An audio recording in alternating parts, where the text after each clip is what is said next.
Hello again, and welcome to tutorial number 2. So this tutorial, we're going to build on what we did in the first one, not with the topic, but with the concepts. So in the first tutorial, we did a search, we converted it into a collection note, and showed kind of how to study it and how to add other resources, other verses into that collection. So in this tutorial, we're going to talk about how to use multiple collection notes as you study. Now, you won't always do this, but this will show you a little bit of the flexibility of the program and might give you some ideas for things that you want to study. I think it's great to just read through the scriptures, but when you find a word that stands out at you, it's kind of the Spirit's way of saying, dig a little deeper, like what's behind that? You should ask some questions, type your questions right into your notes. Then do a little searching and bring what you are learning into either the verse note right next to the verse or create a collection note to talk about that topic and sort of journal some of your thoughts right into that space. So in this particular one, we're going to look at the word nourish. The word nourish is used in a variety of ways in the scriptures. It can be nourish, nourished, nourishment. And so what we want to do, what I wanted to do when I studied this was identify what are the things that I'm supposed to nourish versus what are things the Lord nourishes. And so the way to do that is I'm about to show you. So the first thing I did was I ran a search for the word nourish with a wild card on the end because that gives me all of those variations. So the base root word is nourish. Show me everything after that.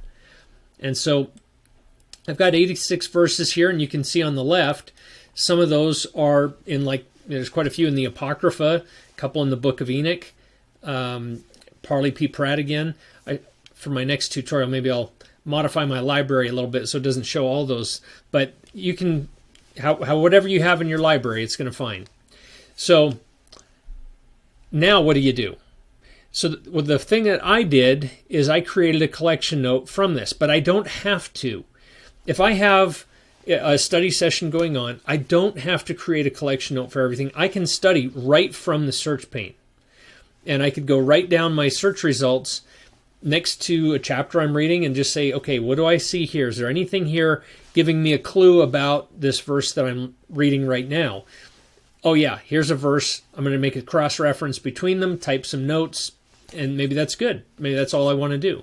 But if I want to do a little study project, go a little bit deeper, here's what you can do. I created a collection note, and so all those verses are right down here. Now, what I want to do is split this up. What do I nourish? What does the Lord nourish? And so there's a couple ways I can do that. I could create a collection note right off one of these verses. So if I click this, it's going to just take that one verse and put into a collection note. And maybe it belongs to this note or not. I could hit remove verse. And now I've got an empty collection note here just waiting for me to kind of get going with it. I can also come over to the left and click on my collection note pane and create a blank collection note from this button at the top. Sometimes you may have a collection of quotes that you want to save. Well, how do you do that? You can just create a collection note here, give it a title, tag it, paste in your list of quotes, and you can drag this to be bigger so that you can see more, and then you save it. And if there are some verses that would go along with this, you can bring them in later. So that's another great way to do that. So I'm just going to close this pane right here, and now I'll shrink that back down, and I've got 3 collection notes in a row. And so what I'm going to start doing is I'm going to start going down through these. First thing I would do is just say nourish scriptures, and I would save this. And then over here I'd say what I nourish, and save that, and say what God nourishes, and save that. Okay, and then I would tag those nourish or something appropriate like that, maybe seeds, or different ways that I might try and come back to find this later. So let's look at this first verse, Genesis 45:11. And there will I nourish thee, for yet there are 5 years of famine. Well, who's this talking about? Is it the Lord nourishing, taking care, or somebody else? I want to see the context of this verse. That's where I'm going to add in a previous verse here and see, well, what's in the verse before this? Oh, well, thou shalt dwell in the land of Goshen and be near to me, your children. Well, still, I'm not exactly sure maybe who's talking. So I hit this one more time, and now I see, oh, haste, go up to my father and say to him, thus saith thy son Joseph. Oh, it's Joseph talking. So Joseph is telling his siblings, I'm going to nourish you. I'm going to take care of you and be a savior for you and your families. So this is an instance of personal responsibility that we have to take care of our families. So I would drag that verse over. It doesn't disappear from here. We may add a feature for that later where you can move it instead of just copy. But for now, I'll just remove that verse and the two I added prior to it. So now I'm down to 85 verses here, and I've moved one into this bucket. So you can kind of view these as buckets that are available for you to move scriptures over into to organize your thoughts. So that's just a very quick look at a way to sort of organize a study project and just anything that you are curious about. Here's something else. I'm just going to show you a couple other features. This hide editor. If you just want to see the scriptures for a period of time, you're not going to be making notes at the top, or if you need to, you can always pop that back open. But this is a great way to just expand this space and see more of the scriptures as you're going down through these. And something I like to do when I've done a big search like this, got a bunch of results, I'll hit Control F or Command F on a Mac, and I'll type nourish. And boom, I can see all the instances of that word down through these verses. Makes it super handy to just scan and see what I am looking for really fast. Because sometimes I'm looking for a word and I don't see it very quickly. And so this just helps me to pick those out. All right, now if I show these again, I already did kind of show you that you can drag and drop this bar here, just right here, and that way you can adjust the size of the space that you want to work within. So that's really handy as well. Now I'm going to show you another feature here. Let's say you come to a verse in the Bible and you're a little bit confused by it. So let's take a look here at Isaiah 23:4. Be thou ashamed, O Zidon, for the sea hath spoken, even the strength of the sea, saying, I travail not, nor bring forth children, neither do I nourish up young men, nor bring up virgins. Well, this is a little bit of a confusing passage on some of those words. Like, what's it really talking about here? Well, there's a couple of things that we can do. And I'm just going to go ahead and I'll show you. You can delete a collection note as well, clicking that little trash can icon. So I'm just going to delete these because I've already done this study project and I'm just showing you how this works. But if I come back here to Isaiah 23:4, I'm going to click that reference first, and it's going to bring up that chapter, 23:4.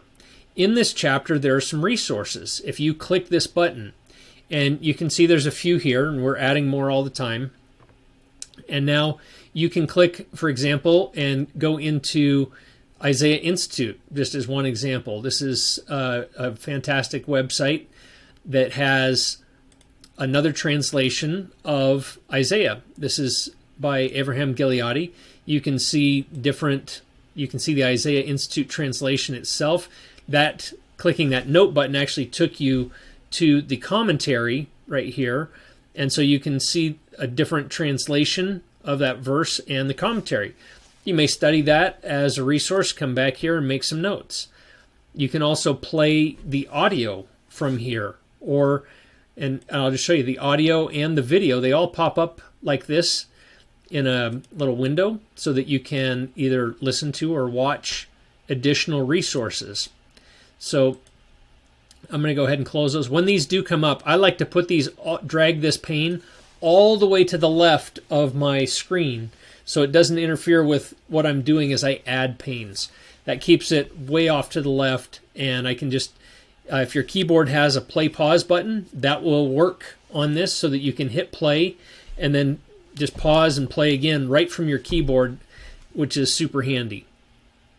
Okay, now the other resource that's available for you right here is when you are at that verse anytime and click links, you can go to Bible Hub. This is another outside resource, and this is a fantastic site that's got 29 different translations of the Bible. So you can immediately see here that the first couple verses, instead of what we were reading here, I'll just look at the final phrase, if I can find that again really quick. Oh, over here. Neither do I nourish up young men, nor bring up virgins. Well, what exactly does that mean? In another translation, it says, I have neither reared sons nor brought up daughters. That gives a little different meaning to it. Now I am childless. I have no sons or daughters. I've neither reared young men nor brought up young women. So you can kind of just go down through these and see what else is available. There's also commentary that you can go into from other biblical scholars. That little link to commentary brought me down here, and I can go to parallel commentaries, and now I've got access to a lot of scholarly analysis of the scriptures. And some of that is going to be really helpful in trying to understand some of the scriptures that you're reading. So those are a few resources to help you dig in deeper on the scriptures that you're looking at, and also a quick look at how to divide up a study topic into a couple of different buckets there, if it calls for that.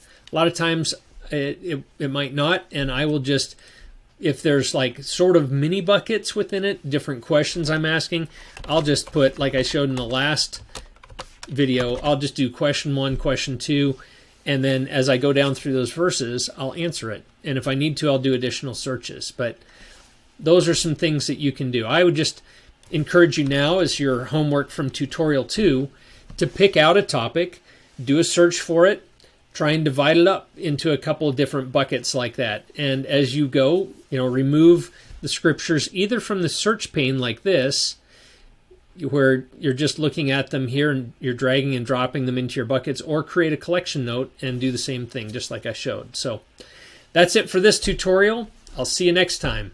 Thanks for watching.